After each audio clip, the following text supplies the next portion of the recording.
Welcome back to Cold Case Killers. Today's case takes place in Singapore, a country known for its beautiful environment and green cityscape. As a multicultural and multiracial nation, most people here know at least two languages, with Chinese speakers making up over 70% of the population.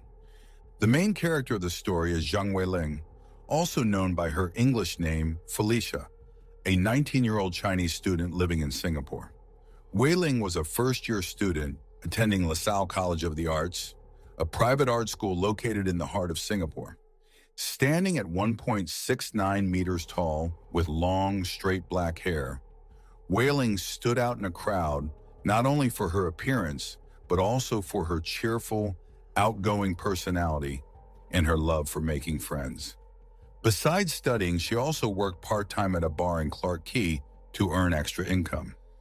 Unlike other students, Zhang Weiling lived with her parents and younger brother, who was a year younger than her, in a public housing estate called Block 233 inches on Peiyin Road, just 1 kilometer southeast of her school. Their family had a stable and happy life. But on the evening of June 29, 2007, a Friday, everything changed. At 6:30 p.m., Zhang Weiling left home to attend a party at school. Before leaving, she told her parents that she would be home late, but she never returned as she usually did. By midnight, when darkness had fully set in, her parents began to worry when they didn't see their daughter come home. At first, they thought it was normal since she sometimes stayed out overnight. 3 days passed without any contact from their daughter, and their initial worries turned into panic. Her parents reported that Weiling had previously stayed out overnight, but she would always call to inform them. This time, however, there was no call. Her parents began calling friends and acquaintances, but no one knew where Weiling was. Realizing something was wrong, their sense of unease grew, and they decided to report her missing to the police on the 4th day after her disappearance.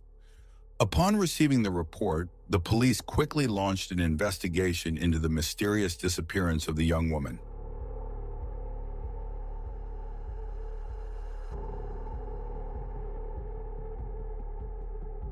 On July 4, 2007, the police began gathering more information about the girl from those around her.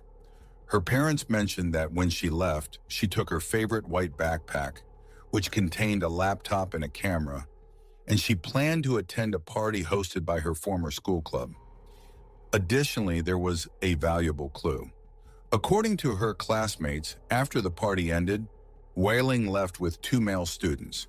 Notably, Weiling's mother also recalled that before leaving, her daughter mentioned she would go to a friend's house in Marine Parade after the party, but did not specify the friend's name.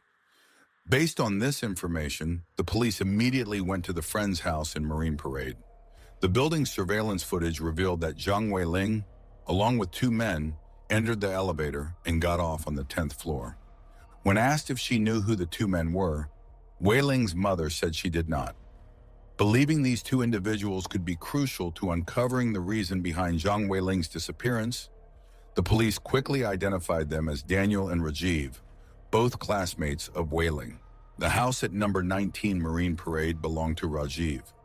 The investigation team quickly located Daniel and Rajiv, and they were questioned separately. Both appeared calm and showed no signs of stress. Their statements matched. After the school party, Weiling went with them to Rajiv's house in Marine Parade. They stated that she stayed only for a short time before leaving on her own. Daniel recounted, "That night after the 3 of us returned to the building, Zhang Weiling sat on the sofa in the living room and smoked. She kept texting on her phone, causing the notification sound to go off continuously. I got annoyed and asked her to lower the volume. I even joked, asking if she was texting her ex-boyfriend. Weiling replied, no, she was texting another guy. I blurted out, teasing her that she had too many boyfriends. Weiling seemed upset, said nothing further, put on her backpack, and left the building." According to Daniel and Rajiv's statements, Zhang Weiling left around 2:30 a.m. carrying her white backpack. She mentioned wanting to go to East Coast Park to meet someone. However, despite multiple reviews of the surveillance footage, the police only saw images of Weiling entering the building, not leaving. In theory, Weiling could have avoided the surveillance cameras by using the stairs instead of the elevator to exit the building. However, the police reviewed the surveillance footage from nearby buildings in Marine Parade, but found no trace of Weiling. Although Daniel and Rajiv were suspected, due to the lack of evidence at the time, the case was still considered a mysterious disappearance. One hypothesis was whether Weiling had run away from home, but upon closer examination of the evidence, this theory seemed unconvincing. Firstly, her transportation card, bank card, email, and social media accounts showed no signs of activity. If she had indeed run away, at least one of these accounts would have shown some activity. Next, when she left home, she only took her backpack with a laptop and camera, without any personal belongings. This behavior does not match someone intending to live away from home for an extended period. Moreover, according to Zhang Weiling's bank card history, she withdrew money near her home on Pei Yin Road that day. But the amount was only 30 Singapore dollars, not enough to run away from home. As someone who usually reported her whereabouts to family or friends, Zhang Weiling's family almost immediately ruled out the possibility that she had run away. Her colleagues at the bar where she worked also mentioned that she was a kind person, enthusiastic with everyone, hardworking, and had never missed work without permission, nor had she ever been late. Therefore, her colleagues did not believe that Zhang Weiling would run away without saying a word. Furthermore, Zhang Weiling had purchased a ticket for the QR band concert on August 1st, 2007, 1 month after her disappearance. The ticket cost 180 Singapore dollars, which was a significant amount for a student like Zhang Weiling. Even if she no longer wanted to attend the concert, she could have sold the ticket, but she didn't. Additionally, there were reports that Zhang Weiling had received an internship opportunity at an advertising company that she had been eagerly anticipating and had prepared thoroughly for. She had no reason to suddenly abandon it. More importantly, the next day was her best friend's wedding. They had agreed to wear matching outfits, and that evening, they were still talking before she disappeared. Zhang Weiling's mother also mentioned that her daughter was an art student with outstanding artistic talent. She was always optimistic and cheerful, and if she was ever upset, she wouldn't hide it. Their family relationship was very harmonious, and before her disappearance, everything was normal. This situation has left her deeply heartbroken. All these factors do not align with the behavior of someone intending to run away. So where did Weiling go? Did Weiling truly leave Rajiv's apartment? The answer will be revealed in the next part.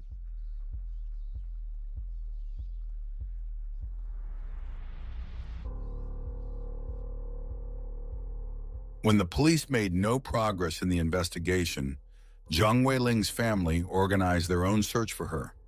They gathered more than 200 people, including friends, relatives, and Zhang Weiling's classmates. They visited places she frequently went to, such as Marine Parade, Clark Quay, and East Coast. They made flyers and posters with Zhang Weiling's picture and information. Zhang Weiling was 169 centimeters tall, slim, with slightly tanned skin, straight black hair, a mole on the right side of her nose, and she wore multiple earrings. They posted the flyers and distributed them in various locations such as Woodlands, Yishun, and Jurong, almost covering all of Singapore, hoping that someone with any information would come forward. Zhang Weiling's friends were also deeply concerned for her safety, and they raised funds themselves, printing posters at least 3 more times, but with no positive results. In addition to posting missing person posters, Zhang Weiling's friends leveraged the power of the internet. They created a website called Find Felicia.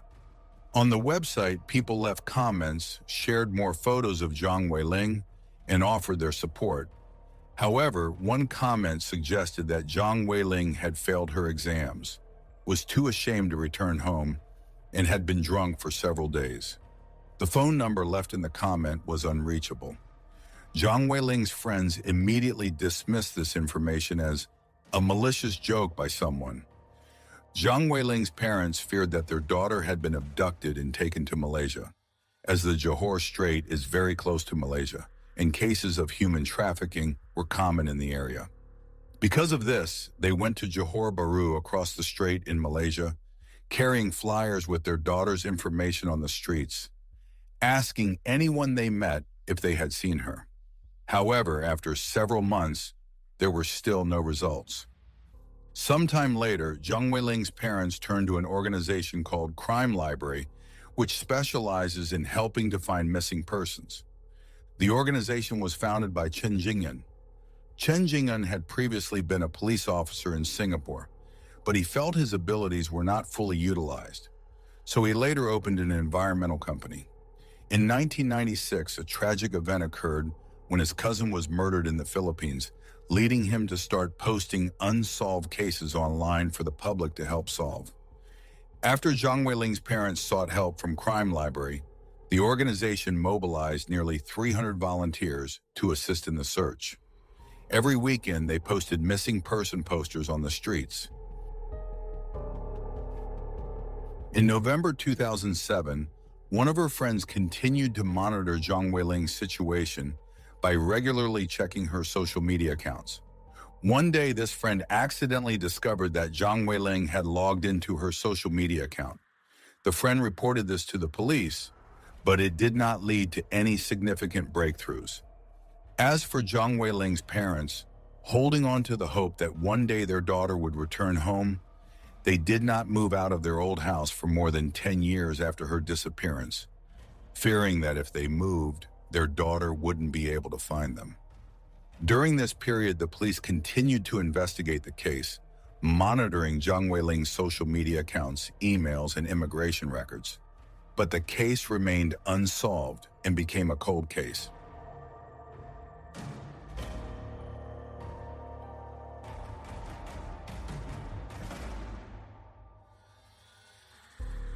For 13 long years, Zhang Weiling's family and friends tirelessly searched for her. Their efforts seemed to be swallowed by an endless abyss, with no information forthcoming. As time passed, hope remained faint, and traces of the young woman seemed to vanish into thin air. It wasn't until June 2020 that the Crime Library organization posted information about the case on social media. When the case gained attention from the online community, many criticized the police for their investigation at the time, accusing them of failing in their duty. Under public pressure, by July 2020, the case was transferred to the Criminal Investigation Department, CID, for further investigation. From this point on, the case was finally taken seriously. In August 2020, a significant clue was discovered. Zhang Weiling's laptop, which she had with her before she disappeared, was found in the home of Daniel, one of the suspects from 2007. On December 15, 2020, the police arrested Daniel. Through investigation and questioning, the police uncovered another accomplice, Rajiv, who was present the night Zhang Weiling disappeared. At the time of the crime, Daniel was a 22-year-old recent graduate of LaSalle College of the Arts, while Rajiv was just 19. During the investigation, Daniel could not hide his crime and confessed to the following. In the early morning of June 30th, 2007, at 1:39 a.m., Zhang Weiling, Daniel, and Rajiv went to their apartment to use illegal substances. After using them, all three fell asleep. Around 6 a.m., Daniel and Rajiv woke up, but Zhang Weiling remained unconscious. They tried to wake her, but no matter what they did, Zhang Weiling did not respond. Upon closer inspection, they were horrified to discover that Zhang Weiling had stopped breathing. Panicked and terrified, they initially considered calling the police, but feared that their drug use would be exposed, which would certainly land them in prison. After a moment of deliberation, Daniel and Rajiv decided to cover up Zhang Weiling's death. They thought that as long as no one knew what had happened, they would be safe. They began to deal with Zhang Weiling's body.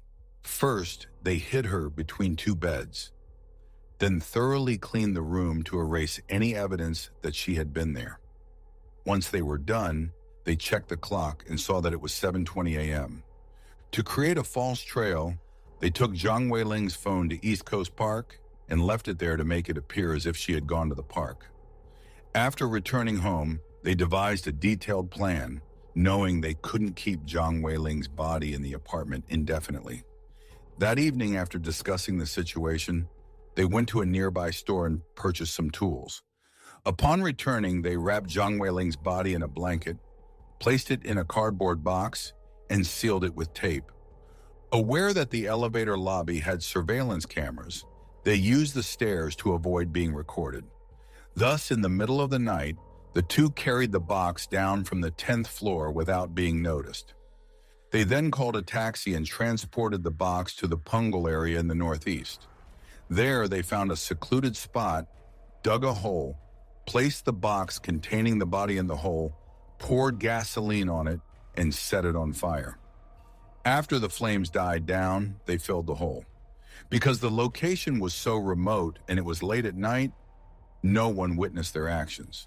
Upon learning the location where Zhang Weiling was buried, the police went and began excavating the area. It was then that they recalled a similar case from 10 years prior at Punggol. In June 2010, while Punggol Track 24 was being repaired, some ground was dug up. During the excavation, workers discovered a strange object, a human skull. At that time, the police tried to identify the skull but were unsuccessful. In late December 2020, the police conducted DNA tests on the skull found in Punggol 10 years earlier. The results showed that the DNA of the skull had a genetic connection to Zhang Weiling's family, proving that the skull belonged to her.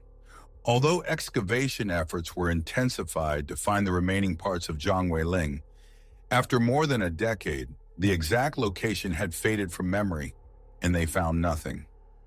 Recognizing that Daniel's one-sided confession was insufficient to convict him, the police searched for additional clues in the apartment where the crime occurred. However, the apartment had been rented out for the past 10 years. Due to the passage of time, all traces of the crime had been wiped clean, and no clues were found.